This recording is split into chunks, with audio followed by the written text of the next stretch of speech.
Good afternoon, everybody. Welcome to the very, very, very, very prepared Tom Vassell Show called At the Table. And it's not called Tom Vassell Show. It's called At the Table with Tom and Eric. I'm Tom. Hi, I'm Eric. And our guest at the table today is the director of Dice Tower East and the Dice Tower Retreat. We'd like to welcome Sharon Madden. Hello, Sharon. Hello, Eric. Hello, Tom. Hello, everyone joining us. I'm glad to be here. Thank you for having me today. I'm very excited to talk to you. We're going to get into some details about convention planning and all sorts of stuff that I've always wanted to know, and I'm psyched to get there. But Tom, is there anything you want to cover before we get into that? 2 weeks from well, no, actually, it's not for us. Okay, 2 weeks from Wednesday is Dice Tower West. You can't come unless you buy a ticket, and you can't buy a ticket online, but you can buy one at the door. So there's still room to come. But it's happening in 2 weeks. Hot games are prepared. We have a copy of Heat. We have two copies of Heat, I think, actually. So, so there's all kinds of games. We'll have Earth, which is very hot. Have you heard about Earth? Have you guys played Earth? I haven't played Earth yet, no. Heard about it, but haven't played it yet. I'll talk about it in 47 minutes. Yeah, that's all I have. Dice Tower East is also happening, but that's going to be talked about throughout the whole episode. So we'll get to that. Yeah, other than that, folks, I know that I bought a van. Did I tell you that? I bought a van. Oh, yes. Did. This was the big final stretch goal in the fundraising campaign. So you've actually made the purchase? Yes, but it's still white. It takes some work to get these things changed to a Dice Tower van. That's going to happen. Also, the floors and seats, we need to bejewel them with... No, I'm not going to do that. Like, there'll just be dice in the thing, and you'll be like, ah! You got to put a disco ball in there, right? There will be fuzzy dice, though, because that would be erroneous of us to not do that. I thought about building a dice tower onto the van to... No, Eric, it would break off, and during a rainstorm, I don't know how I would handle that. Rainstorm, a hurricane. It wouldn't last during a hurricane down here. I meant the inside, not the outside. No, I meant the outside, Eric. Oh, okay. The world's largest mobile dice tower. Okay. You know, if you think about it, you can do any record you want, as long as it's stupid enough that no one else cares. That no one else has done it. Yes. Right. Done it. I've done many world records, just no one cares about them. No one noticed or paid attention. I think I've done the most board reviews. Okay. Yeah, I can buy that. It's at least possible. Have video proof of it. Yeah, I don't know if even that's true, but it used to be Greg Schlosser, but then I whooped him. Something I keep telling him. And who sees? Anyway, we're not here to talk about me. We're here to talk to Sharon. Go ahead, Eric. Answer the questions. Indeed. All right. Sharon, thank you so much for joining us. I want to get some geographical data out of the way first. We know that you are currently in Florida, very close to Tom and the Dice Tower headquarters. But did you always live in Florida? Is that where you grew up? No, actually, I grew up in a small town called Van Wert, Ohio. And if you know where Van Wert, Ohio is, you get special kudos from me because nobody knows where it is. Wow. It's a small town of about 5,000 people. It's nestled between Lima, Ohio and Fort Wayne, Indiana. And I was raised on a farm and grew up there and now have ended up in Pembroke Pines. And you said that I'm close to Tom, and that's I am closer to Tom than Van Wert, Ohio, of course, but I am on the other side of Miami, where he's on the south side. So we are in the same area, but just not all that close, as close as you would think we would be. It's one of those, like, geographically you're close, but you have to drive through Miami to get to each other. Drive through Miami. He's about between 40 and 50 miles away, so it's about an hour. An hour on a good day. But yes. On a good day, yeah. On a good day. On a not so good day, just roll the dice and hope. All right. So on a farm, what did you do on the farm? Well, I was just, living the life of a farm girl. During harvest when school was out, I would, help out in the fields. I loved riding in the combine with my Uncle John. He was the one who ran the combine. My dad would always have the tractors with the wagons, and my dad would be bringing those back to the homestead to put in the grain dryer. And so it was fun. I grew up in a very ethnic family. All four grandparents come from what is now the Czech Republic. And so I had a very Czech upbringing. It's still, part of me still in my blood. I can still speak the language. So it was really, it was a really great place to grow up. It wasn't that much in my blood, though, because I just couldn't wait to get into the city and, start, doing all the fun things in the city. So that's how I ended up where I am today. Were board games part of life on the farm? Do you remember playing them growing up? I do remember playing. There was no time for that, Eric. There were chores to do, but at some point the sun goes down. This is where I'm thinking. Sun goes down, the chickens are sleeping. It's winter. There's not as much to do. So yeah, I remember about maybe well, actually before I was 10, but my grandpa in the Toledo area, he loved to play checkers, and so he taught me how to play checkers, and he would always let me win, as good grandfathers do. Tom, just remember that when you're playing games with Jack, he always He's not wins. going to do that. No, that's not okay. I think you should let kids win, sort of, but not completely. Sort of, but that was my grandfather's way of, I don't know, just showing that he loved me. I don't know, but then I remember getting Chinese checkers soon after that and playing that game with my family, and that was always a fun game with more players because you're trying to get your marbles that are in a triangle. You have 10 marbles and you're trying to get them all to the other side of the board before everybody else does. So those are the two games that I remember, as a youngster. And then when I got to be about 10, 11, my mom bought me Monopoly, of course. And then I had the other Parker Brothers, Payday and Gambler, and grew up with those. And then, when I got to be, in my teenage years, everybody was playing with Atari. So the games, they were still there, but they kind of went by the wayside. But the Atari, those video games were kind of the new and cool thing. And so I kind of got out of the board game scene after that until I met my husband. What was your favorite Atari game?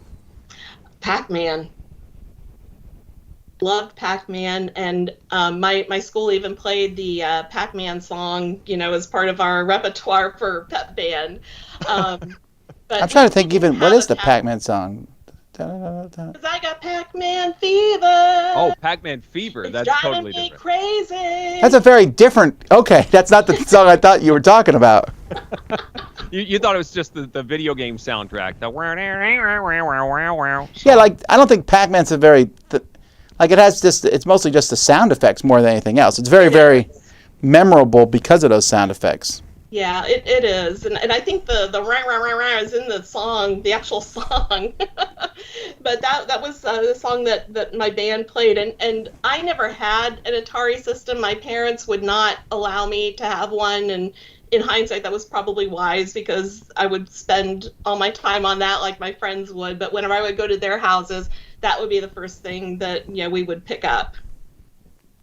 That was definitely the case. I remember, there would be the one kid in the neighborhood that had the Atari or the Nintendo system, and everyone would flock there. Yeah. Yes. And then some new system would show up at another house, and everyone would flock over there. And Exactly. travel about. That Nintendo movie with Neil Patrick Harris is pretty good. You ever see that, Eric? The No. 16-bit Christmas or 8-bit Christmas or something? 8-bit Christmas. Yes, Yeah. I did see that. That was entertaining. He's remembering it and telling the story to his kids. Yes. Yeah, that was a good film. I've never seen it. I'll have to put that on my list. It's definitely worth it. Worth your It's all time. about getting the Nintendo Entertainment System, if I recall. Yeah. Yes. Awesome. So you said you didn't get back into the hobby until you met your husband. When was that? Well, I met my husband New Year's Day evening of 1994. And we were married in 1995, and he had a few of what I call the kind of the war games, like the Diplomacy.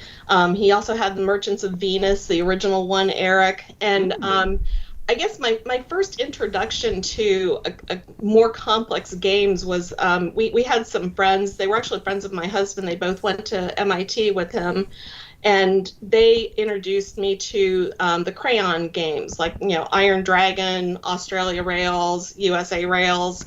So That's basically like throwing someone in the middle of the Pacific Ocean to learn how to swim. I know. I know. I remember a game of Australia Rails that I was playing, and I was trying to get across the country, and I totally misjudged my money and what it would cost, and I thought I could do it, and I, of course, was out of the game like on the second or third turn. It didn't last very long. So, but then we moved down to Georgia. We met in Ohio, in Dayton, Ohio. Then we moved to Atlanta, Georgia. And my husband was shopping at, and I'm going to date ourselves here. We were shopping at, or he was shopping at the local gamekeeper store in our mall. And he saw a notice or a flyer for a local board game meetup. And so he started going to that, and it was every other Saturday, and he went, by himself. And then he told me, he said, well, you should come. I think you'd enjoy this. It's really a lot of fun, and you'll meet a lot of people there. And I'm like, yeah, all right, I'll give up my Saturday and I'll go. And twist my arm, here you go. So I went, and I was a little discouraged with the games because it was nothing like I had ever played before, and I wasn't good at them. I wasn't doing very well, or what I felt was very well. And if there's one thing this hobby has taught me over the years about myself, it's that I can listen to rules. You can explain something to me, but until I do it, it doesn't fully click. And that can be a blessing and a curse at the same time. But especially with the more complex games, sometimes it'll take me a turn or two to, okay, now this is clicking, now I know what to do. And then it's like, okay, how do I catch up? So I just felt like it was a little out of my league. But I kept going back. And eventually Warren got an invitation to the Gathering of Friends. And he went by himself, and he had a ball and really loved it. And he loved it so much that he signed me up the following year. And I said, what are you doing? I'm not a gamer. I'm not going to. And he explained, well, you don't have to game all the time. There's no requirements. You can, go see your friends, go, do things around Columbus. And, so that actually when we went, that was what I did. I just kind of was, I was maybe 45% gaming, 55% doing other things. And I still had a great time, and I met so many wonderful people that year, and that is when the hobby started growing on me. It was the people that made it. The games were great, and they are still great. I mean, I love gaming, but it's the people and the relationships that really drew me in and made this a hobby that I want to keep. And my husband, he tells a story. He knew I was hooked when, this meetup back in Atlanta, like, there would be a meetup, and, I'd say, Warren, well, I'm going to go gaming. And he would be like, oh, well, I have to work. And I'm like, okay, bye, see ya. And I would go on my own. So he knew at that point that I was hooked. And, so since that time, we've grown our collection. We've made I can't even tell you how many friends, and they're all wonderful. And so that's just been the reward for me, was just the friends that I never thought I would have through this hobby, but I'm so glad that I do. Yeah, so I think you it's guys really neat that the conventions are what sort of brought you into this as a real hobby, and it gives us a good opportunity to transition to you taking the mantle of leading Dice Tower events. What? Yeah, I'm looking here to see. It looks like you guys moved down here in 2014. Is that right? Yes. And I don't know that we had met prior to you guys moving down here. I don't think so. No. Tom found your meetup at Cool Stuff, and we went there, and that is where we first met you. And I know we saw you there several times. You even had us over to your house once when Jimmy was, maybe, I don't know, 6 months old. He was just a little tyke then. And, we would keep seeing you every now and again. I remember seeing you at Origins one year. I happened to be there for a wedding, and I was getting lunch with some friends, and you were there, and I think we ended up sitting down together, and I can't remember who else was there, but I do remember seeing you there. And That's right, because I said, this is odd that I see you here and not Yeah. Warren. And then at Dice Tower Con, Yep. before that, Sharon came up a couple days, and He was You there. and- Warren did come, but he had to go home early because it was hurricane season, of course. So, he uses that as an excuse to get out of many, many gaming events. he used it to get out of the cruise this year. And then I said, somewhere along the line, I said, I'm looking for somebody to run Dice Tower East. And Warren was like, Sharon will do it.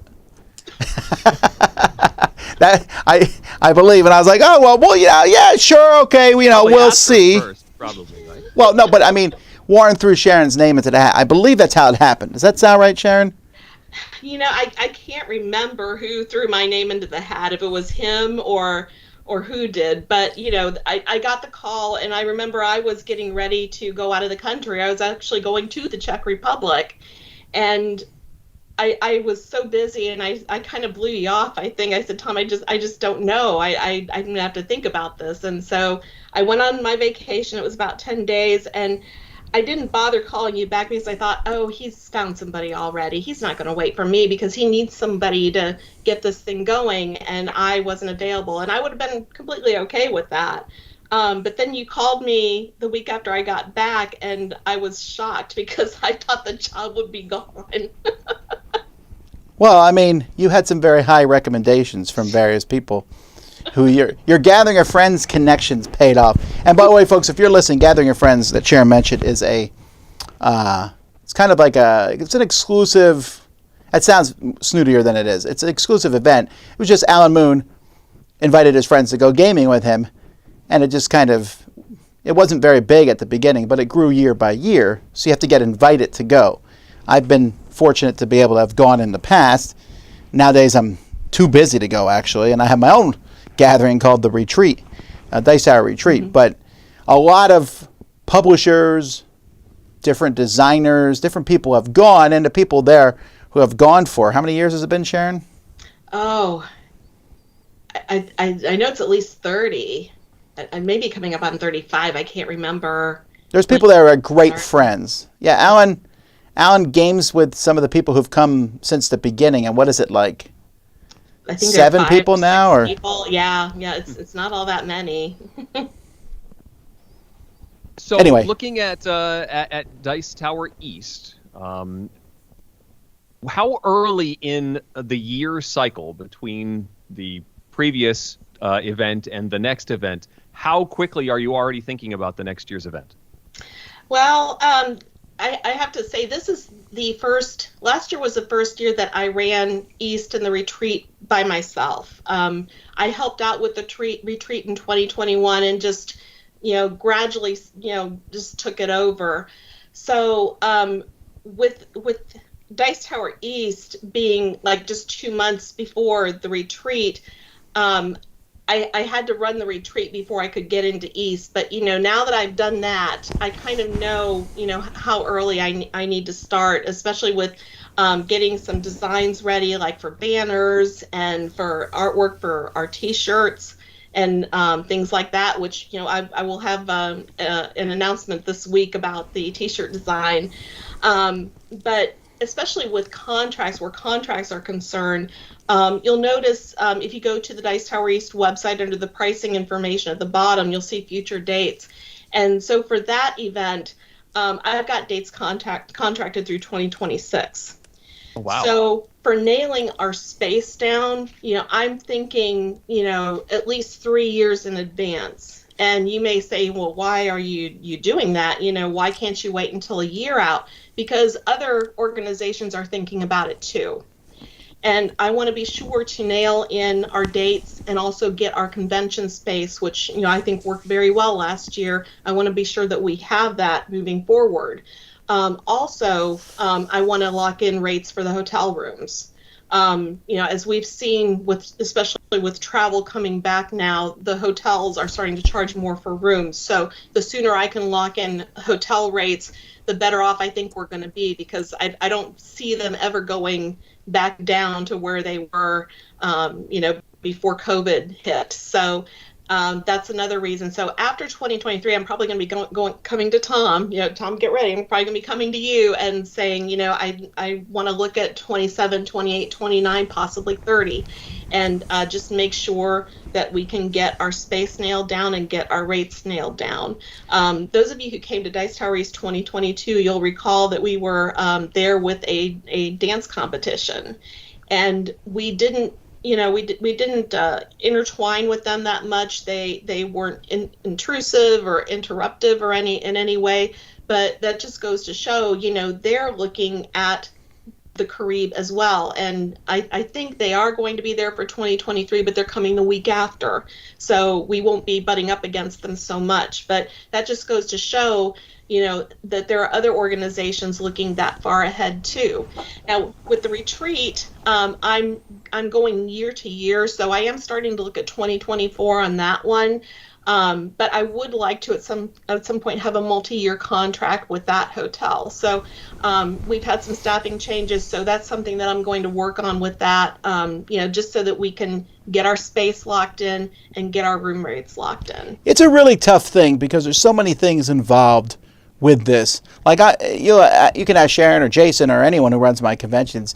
I'm always really shy when they're like, "Hey, sign a 4-year contract or whatever," and you're like, because it locks you in. But the good thing is it locks you in. There's both positives and negatives, but it's hard to, because if someone complains, they're like, "I don't like this about the hotel," you're like, "Well, we're still here for 3 more years." Yeah. And there have been conventions in the past that have been saddled with a really bad hotel. A good example would be the World Board Gaming Championship, WBC. For many years, they were saddled with a hotel in Lancaster that was just terrible. Oh, yeah. And I remember hearing about that, yeah. Right, and they finally got out of that, and, eventually you move, and it's always grass is greener on the other side of the fence, too, because you can find a new hotel that's better in every way. And when it is, I can guarantee you pay for that. Yeah. And convention space, especially here in Miami, convention space is at a premium.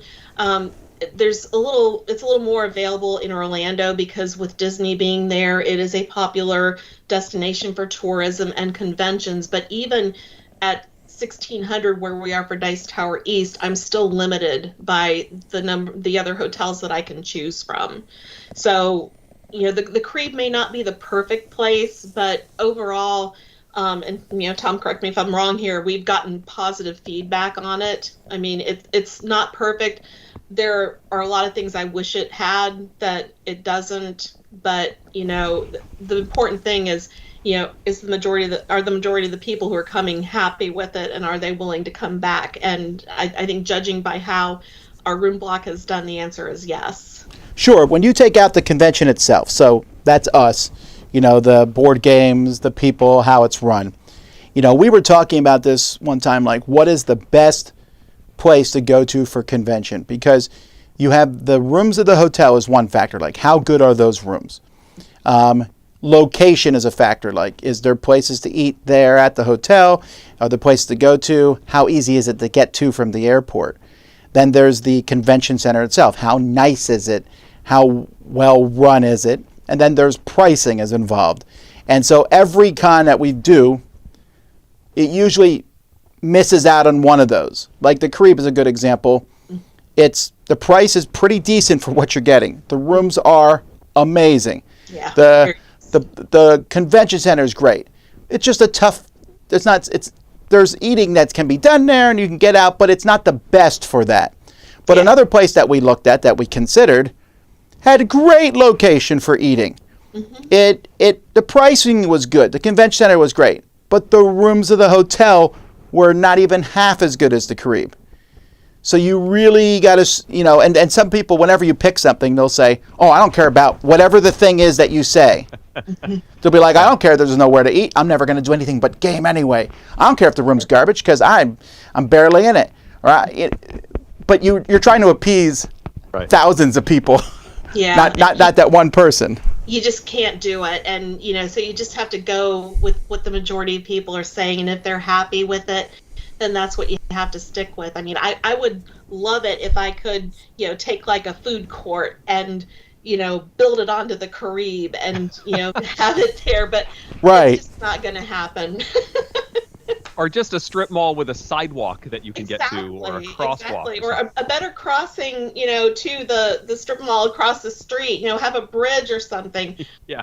I'd love to do that to give people more options. But, and the hotel, this is kind of by design. They want, this is a resort. They want to keep you there. They want you to eat their food. They want you to take advantage of their amenities and everything. So they're doing everything they can to keep you there. So that's for them, that's by design, but it doesn't make it easy for some people who want to go out and get something other than what they have to offer at the cafe, or they don't want a fancy meal like they have at their I can't remember the name of the restaurant now, but the fancier restaurant there. So I do wish they had more in between food options, but we just got to go with what they give us. And it's even the same with the DoubleTree that we use for the retreat. The merchandise mall that it's connected to, unfortunately, it was hit by COVID, and a lot of places closed, and they're starting to come back. There was a new restaurant there this year, and she was just starting out, but her food was really good and not that expensive. But I don't have a lot available around the hotel. There's a Miami Grill, which does a lot of subs and fried foods and things, but the convention space we have there is amazing. And DoorDash has made life easier in many regards too. Yeah. Not everything that came out of the pandemic. Some good things have come out of that, and changes to society. But yeah, you can ask. When we and Sharon talk about this stuff, there's so much stress around finding that perfect location because it just doesn't exist. And if you have found a convention that's a perfect location, there's still going to be something about it that the convention people who run it are like, I wish this could change. But it's our goal to make it as good as possible, and we want to have a good relationship with the people who run the hotel, convention, so on. Absolutely, because we're planning to keep coming back, and we want to have a good working relationship, and we want to nurture that. So yeah, it's challenging, but we do the best we can to find what works for the majority of the people. And even that can bite us, because you can have a really good relationship with someone and they're like, I've decided to retire or move to another hotel. And you're like, oh, no. Yeah. That sort of leads into my question. These hotels and convention spaces are used to a certain type of event and not necessarily a board game convention. And what aspect of running a board game con surprises the hotels or convention spaces when you're talking about the needs for the space? Well, they have no idea that there are over 2,000 games, anywhere. And what, you have 27 shelves? How's that going to work? Well, when they hear gaming, they think gambling every time. When you tell them there's a gaming con, they think it's gambling. You have to persuade them it's not. This is true. Yeah, and so, I prepare, I know with the crew, I was preparing my layouts, and I was describing the shelves to them, and I gave them the layout of how we wanted the library, and, they gave us the space. But I'm going to go back to the Orlando retreat that we had, because that was the first time, it was the first time they had seen our library. They saw the library from Dice Tower Con, but that was the first time that anyone had seen the Dice Tower library. And, I think a lot of them were just amazed. And I know our my group housing manager at the time, she's not there anymore, but she was into D&D. And so I kept trying to get her to come, and it just never worked out. And I don't know if she will now, but I kept trying to get her to come. But I know one compliment that I got from the DoubleTree after the retreat was that, we didn't have any work with your group.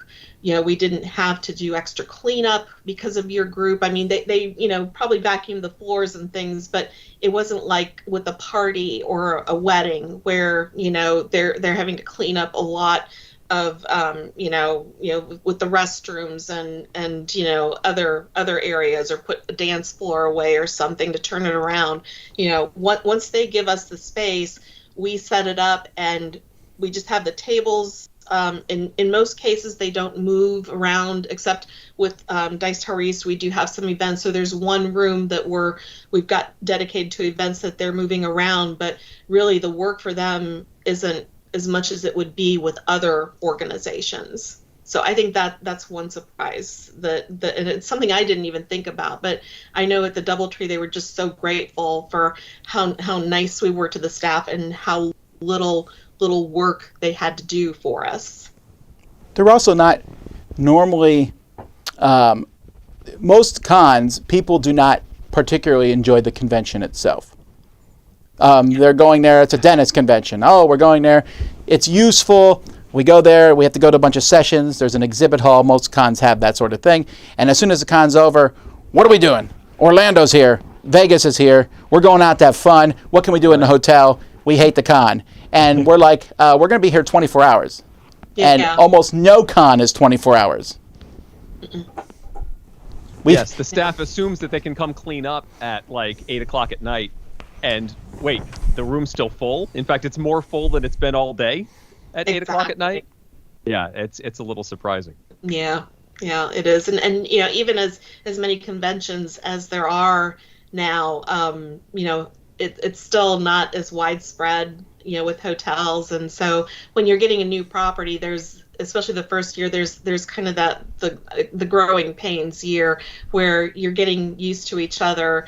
But I just think that the fact that our convention is easy for them because there's just not the work with other conventions. There, we don't have food and beverage to worry about. I think that makes us attractive to them for that reason. And there's some benefits to any convention center. If they've already worked with somebody and that person's not a pain in the neck, they like doing the same thing over again because they know how to handle it each turn. And we think the same thing. Like, hey, yes. Like at the Carib, for example, we know the background secret tunnel area, how to get our stuff through there now. It takes a while to learn that and know what we use and what we need to bring.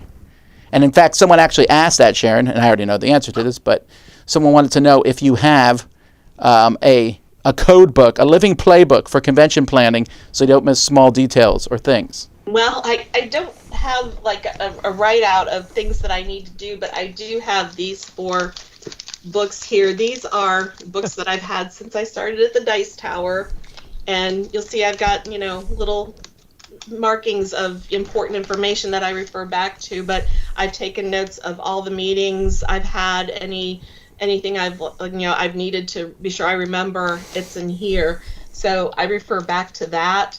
But I know I use Trello as a way to keep myself organized, and Lindsay Friend, who's our marketing manager, recommended that to me, and I think she still uses it too. But I just like the way it works because you can set up boards, like boards for your exhibitors, for your sponsors, for your hotel rooms.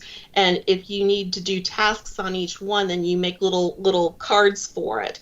And you can set them up to remind you on a given day or a given time that, hey, I need to get this information to Tom. Hey, I need to talk to Tom about our convention space today. And it's really good at keeping you up to speed on what you need to do and what you have coming up. So, and the nice thing too is you can copy a board from year to year. So once 2022 was over for Dice Tower East, I copied it and made a 2023 board, and I just went and kind of tweaked it. Now, as I'm at the convention, I always have like a little notebook with me, and I'm making notes as I'm walking around, just of things that people are telling me, or things that I think might work better. And then afterwards, I have notes, and Tom and I'll have a debrief, and we'll just go through some things we need to do to make things better.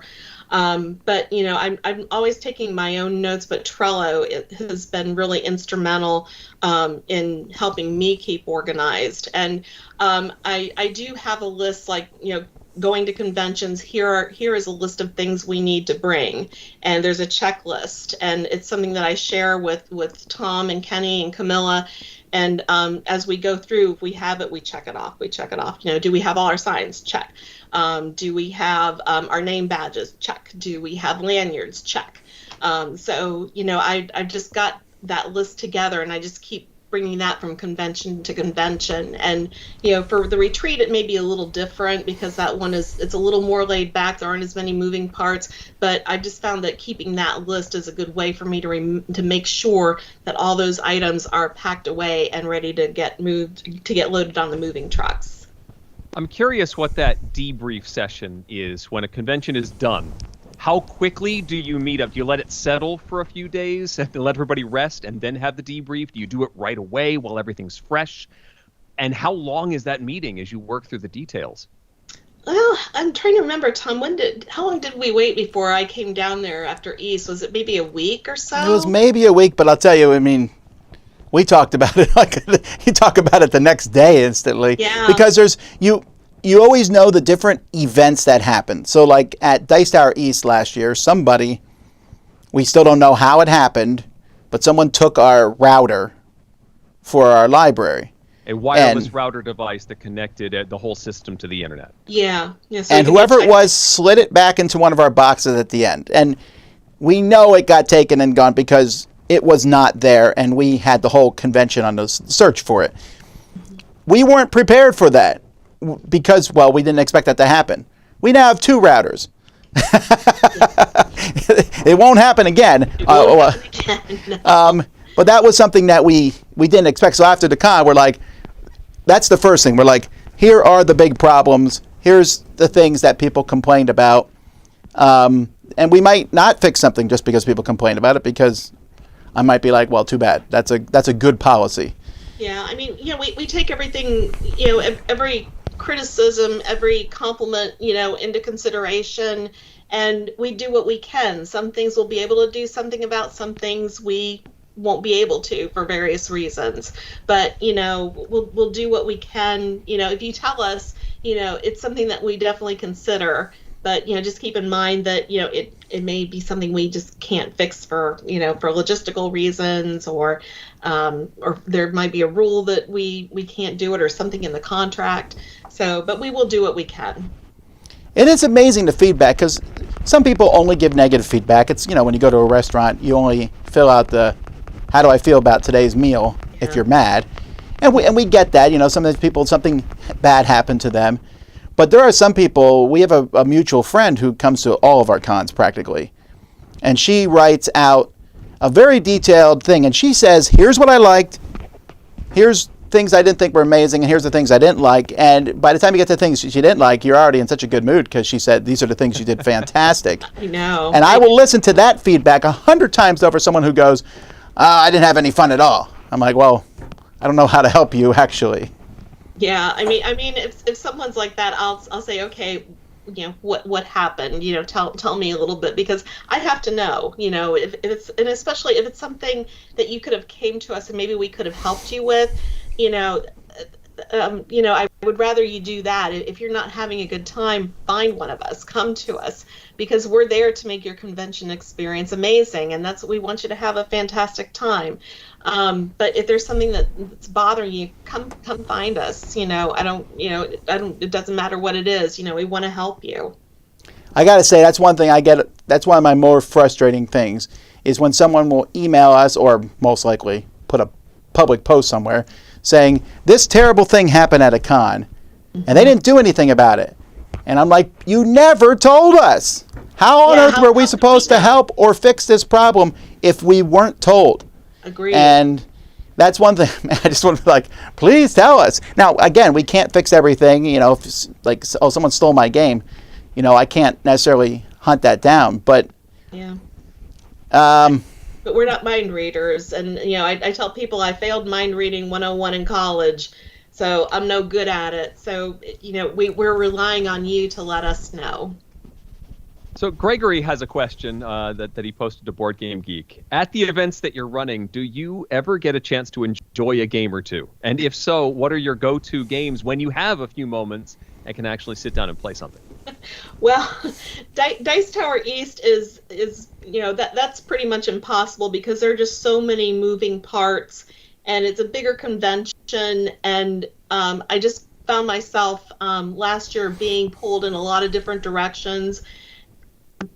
If I could have maybe done something in the evening, that would have been one thing. But I get an early start to the day, and then I have emails to answer, so it would have made an extremely long day for me. Wait, did you play no games? I played no games at East. I didn't have time. But that's not, my job is to run the convention, so I don't feel bad about that. I mean, my priority is always running the convention and making sure everything's going okay. And if I'm needed, then I have to go where I'm needed. The retreat is a little easier for me because it's very laid back, not as much to worry about. We don't have a library check-in and check-out. I do find, though, at the retreat that I'm always looking around the room and making sure everybody's doing okay, making sure Tom and the staff are doing okay, that they're having a good time, and watching the registration desk. And I find it can be very distracting. So if I'm going to play a game, I prefer that it not be an extremely long one and one that I already know. And I don't have a go-to game. I have games that I really like to play, but if they're not on the table, I'll just kind of see what's out there. And if anybody's got a green flag up, I'll see what they're doing and go sit down. But it's hard at Dice Tower East, and maybe this year might be different. But at the retreat is where you'll find me playing games more, just because there's just not as much to keep track of. Yeah, fortunately, we've now run 6 retreats. We had 2 years where there was 2 each. That's why there's 6. I wasn't involved in those. Yeah, I was like, how did I run 6 retreats, Tom? I know people want more retreats, but no, but you ran 3 already, right? 3 in the course of 2 years, right? And I have run 3. Yes. Yeah, and we feel like we're getting that one down to a pretty good science, but it also helps that the retreat's also easier because the same people come.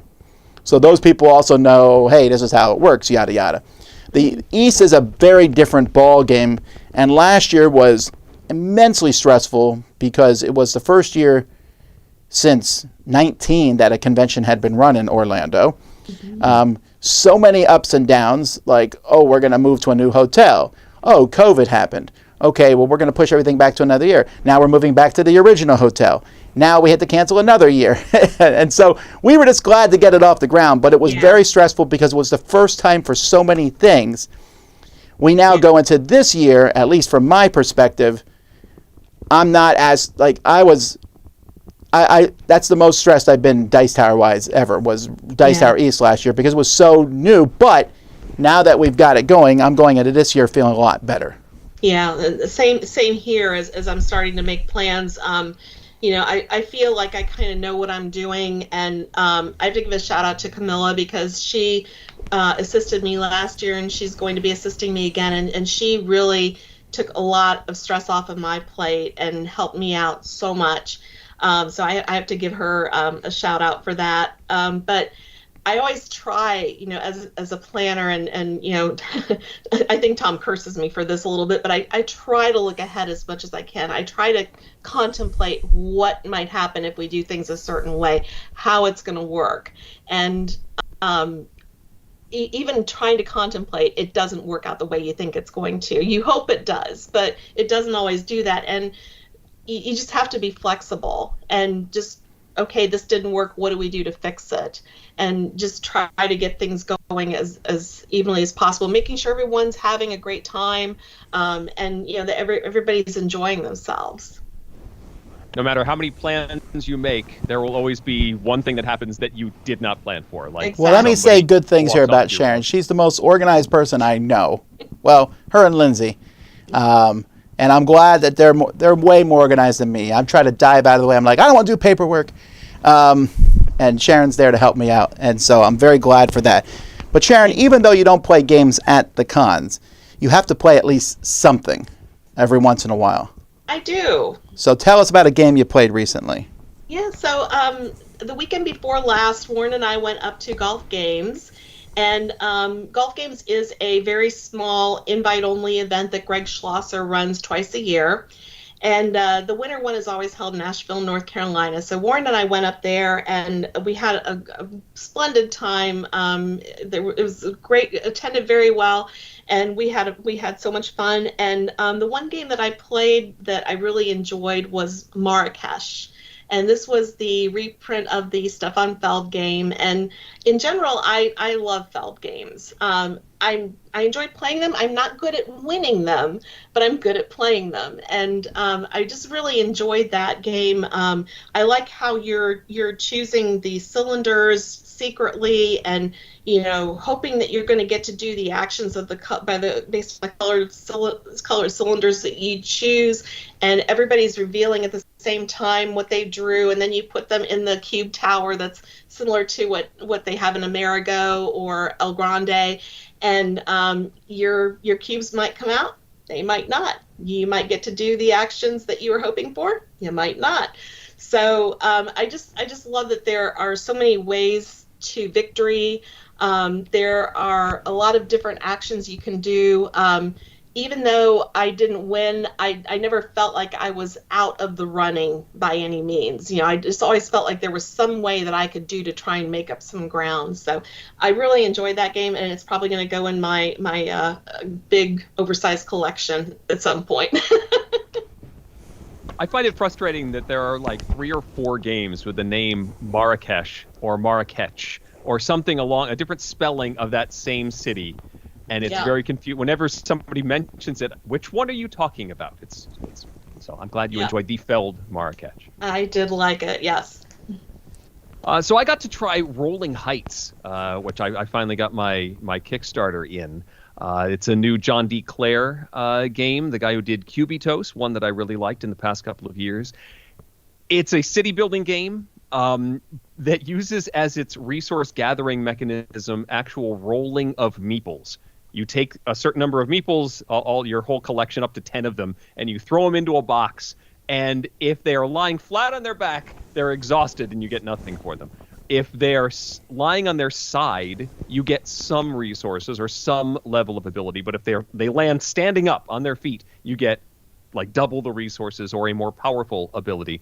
And then you're using that to claim tiles, put them on a board, get resources that you then build up, stack up on these tiles that are like buildings. And then when you complete a particular tile, a tile might say, I need a stack of 4 stone and 3 glass, and when you complete that, you get some sort of scoring benefit, often with adjacency bonuses for where you placed it on the board. There's a lot of moving pieces going on, but that rolling of meeples is an interesting aspect of how you make this work.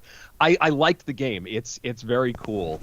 It is a little fiddly in a physical sense because you're stacking these really thin towers of blocks. And it's very easy to knock them over or try and reach over somebody else's stuff, moving pieces around, and even just taking the meeples out of your rolling box without knocking them over or changing their position. It's an aspect that's a little bit of a hurdle to get everything running properly. But I did really enjoy Rolling Heights. That sounds like fun. It's different for sure. I'm interested in it. I just got it. It's from John D. Clare, and I really like his stuff when it's simple, so I'm hoping that one's good. I just played The Yawning Portal. This is from Avalon Hill. It is a game based on you serving food to people at the Yawning Portal, which is I guess a restaurant in D&D. It's another D&D Euro-style game. Oh, okay. Oh, interesting. I am struggling to review this game without the obvious pun.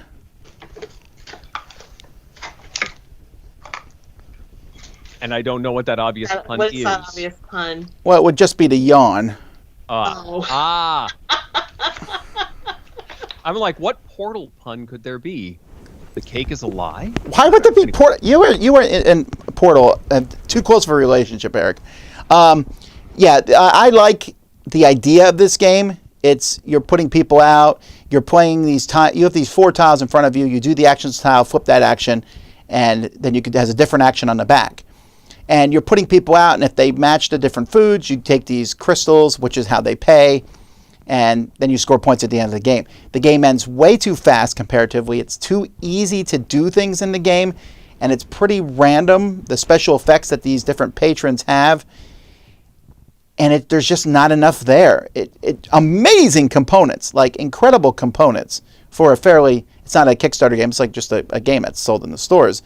But I don't know. I'm just not that impressed by it. The yawning portal. Yawning portal. Not heard of that one. You won't.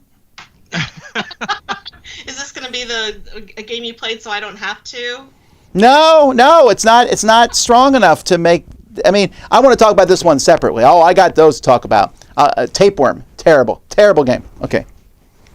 Tell us something good, Sharon. Sorry, my cat has been in and out here. I was hoping Morn would be here to kind of keep her at bay here. No, you're entertaining the chat for sure. It's fine.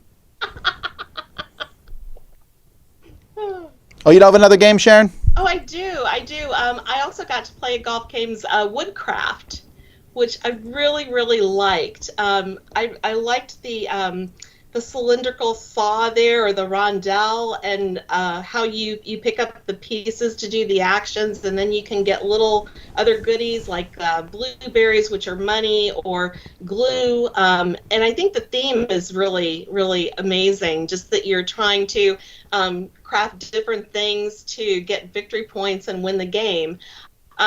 I did have a little problem with the iconography there, and I usually don't with games, but this one I kept forgetting what the actions were. So I think it's next time I play it, I'm going to have a player aid so that I can remember the iconography. But this was another one of those where I was listening to the rules, but until I got down to playing it, it didn't really click. But once it did, it's like, oh yeah, this is a great game. So I definitely want to try that again, and it's also likely going to be going in our collection. Sharon, wait till you see how I've upgraded mine. It's amazing. Oh, it's amazing. Saws look so cool, and I'm very sad just looking at them. Well, you can get them. They're on Etsy. It's true. But I got little glue bottles too, Eric. Little glue bottles, and oh my goodness, it's crazy. Gosh, that's so cute. It looks great. So I got to play Woodcraft on the cruise and really enjoyed it, but I don't recommend trying to learn it at like 9:30 at night. No. That's not when you want to start the rules for Woodcraft. No. A game I played on the cruise that I did grok right away is the new Pandemic system Star Wars game, Star Wars: The Clone Wars. This has you battling battle droids. You are in between episode 2 and 3 period. And you are Jedi running around trying to take out battle droids, and the pandemic portion of it is that every turn you're going to bring out new infection cards, but that's new battle droids out on the board. But you're fighting an enemy that actually moves around the board and affects where the droids are and hurts your Jedi by making them discard cards and stuff. The other big change is that you don't actually discard cards when you use them. You discard them when you take damage, when battle droids hurt you or the bad guy hurts you. But usually you're just tapping the cards. You're activating cards to do stuff. Interesting. And they have abilities like extra movement, and they have abilities like when you do battle something, you will use. There's 2 different battle cards. There's like a melee and an air support card, and you can use those, and you roll dice and add them together and try and take out bad guys. But again, you're not getting rid of them, so it's more of a hand management game. As you add and remove cards, you take damage and discard, but then draw back up. It's an action to actually draw the cards. You don't automatically draw them. And I find that to be a delicious change and departure from the standard Pandemic system, and enough of a difference that we're looking to add this one to the collection. My wife played it and enjoyed it on the cruise, and I want to play more of the baddies. I liked it better. It is similar to the World of Warcraft version, and I liked this better partially because of the theme, but I think it's a little cleaner of a system. So Star Wars: The Clone Wars in the Pandemic system is on my wish list now. So tapeworm. No, although it did cause the family to have a discussion as to what a tapeworm is. Oh, goody. And then the kids were like, well, you couldn't lose weight, right? I was like, well, that's not the way to lose weight. It's one of the worst ways to lose weight, I think. No. My kids are very pragmatic. They're like, well, look on the bright side. Sure. Let's see. Our review is going up tomorrow of Agents of Smersh, the redone version of it from Epic Games. I have given Epic Games a lot of garbage because they throw everything in the kitchen sink in their stuff. But there's remake of Agent Smersh. It's a big giant box, but it plays in 70 minutes, and that's pretty good it's a story-driven game that's very similar to Tales of Arabian Nights. So if you like Tales of Arabian Nights, which I know Sharon does. Oh, I love Tales of Arabian Nights. Then you would like Agents of Smersh. It's not as silly, but it is sort of. It's basically a bunch of James Bond-ish stuff. You're fighting Dr. Lobo, and you're a James Bond spy, and you're running around the world doing various missions. And you run into something, you pick a choice, you make a test to see if you pass that test with dice, and you continue on with the story. But it has an ending, which is pretty thematic, and it's a lot of fun. I was very impressed with it. Definitely worth checking out. Agents of Smersh. Oh, I'm sorry. I was just going to say it's got James Bond, whom I love, and Tales of Arabian Nights, so I'm in. You know, my girl said they never saw a James Bond movie, and I thought, And then I didn't know what to say. I wasn't like, you should watch it. And I was like, no. Right. Do you have I don't know that, let's watch Mission Impossible. There you go. Now, Tom, you teased that you were going to say something about Earth. Yes. I lied. I did say I was going to talk about Earth. Earth is amazing. It is an amazing game. Earth is, if you like Terraforming Mars or Ark Nova, or actually Terraforming Mars Ares Project, Earth is a great game where you're building a tableau of 4x4 in front of you, and each turn you pick an action which gives you something, and everyone else gets something too. But every card that has that action color on it, and every card has usually has one color on it of one of these actions. After a while, someone picks an action, you're like, yes, I'm doing 5 things. It's amazing. It's fantastic. It's going to be one of the top games of the year, guaranteed. Really? That's awesome. How long does it play about? It's like 70 minutes, but I'll tell you, there is almost zero downtime in the game. Awesome. Because anytime someone picks an action, everyone is doing it. Mm-hmm. Cool. Well, Sharon, this has been a delight. I've really enjoyed chatting with you for the past hour or so. If folks want to find out more about what you're up to or about the upcoming events on the schedule, where can they go? Well, we have websites for both Dice Tower East and Dice Tower Retreat, so just dicetowereast.com, dicetowerretreat.com. That will take you to our booking site for both. The retreat is sold out, and there is a waiting list, which Tom is maintaining. We've also filled our hotel block with that, so it's a little harder to get into that one, but those websites have all the information about the events, and if you have any other specific questions, you can email me at sharon@dicetower.com. All right. Well, that's it. We're done with another episode, folks, and we're getting ready. Like I said, Dice Tower West in 2 weeks, and Dice Tower East in, 4 or 5 months. But it's coming, and lots of videos coming your way, folks. So we need to get going. Until next time, I'm Tom Vassell. I'm Eric Summerer. And I'm Sharon Madden. Thanks for watching. And you've been watching At the Table. Thank you for joining us today. We'll see you again in 2 weeks when Tom and I will be at an actual table at Dice Tower West. At the Table is produced by Tom and me with assistance from Roy Kennedy, Wendy Yee, and Chris Yee. The discovery of people from the world's largest continent living in the capital of Italy brought to you by Found Asians of Rome. Our theme is written by Timothy Pinkham, arranged by Dave Culling, and support for everything at the Dice Tower comes from viewers and listeners like you. Reach out to us on Facebook or Twitter, or to tom@dicetower.com or eric@dicetower.com. Until we see you again from all of us at the table, have fun gaming.